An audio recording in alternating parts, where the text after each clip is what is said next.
రాష్ట్ర విభజన బకాయిలపై లోక్సభలో ప్రస్తావించారు ఎంపీ చామల కిరణ్ కుమార్ రెడ్డి.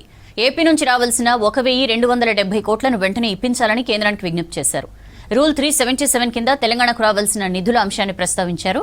2014 విభజన చట్టం సమయంలో ఏపీ పవర్ ఫైనాన్స్ కార్పొరేషన్ బకాయి 5,894.60 కోట్లుగా ఉందని, నిర్ణయించిన నిష్పత్తి ప్రకారం ఏపీకి 59.54%, తెలంగాణకు 40.46% బాధ్యతలు కేటాయించాల్సి ఉందన్నారు.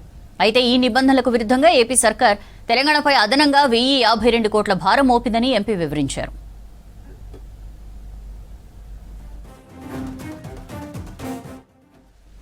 ఈ పరిస్థితుల్లో కూడా తెలంగాణ పవర్ ఫైనాన్స్ కార్పొరేషన్ నిరసన వ్యక్తం చేస్తూనే ఆగస్టు 2024 వరకు మొత్తం 1,270 కోట్లు చెల్లించిందన్నారు చామల.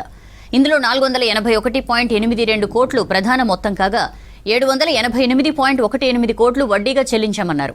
ఈ మొత్తాన్ని తిరిగి పొందేందుకు రాష్ట్ర ప్రభుత్వం కేంద్రాన్ని ఆశ్రయించిందని వివరించారు చామల. దీనికి సంబంధించిన ప్రతిపాదనలు కేంద్రానికి పంపించినప్పటికీ అవి పెండింగ్లోనే ఉన్నాయన్నారు. తెలంగాణ రాష్ట్ర ప్రయోజనాలను దృష్టిలో ఉంచుకుని వెంటనే 1,270 కోట్లను ఏపీ పవర్ ఫైనాన్స్ కార్పొరేషన్ నుండి ఇప్పించాలని ఆర్థిక మంత్రిని కోరారు చామల.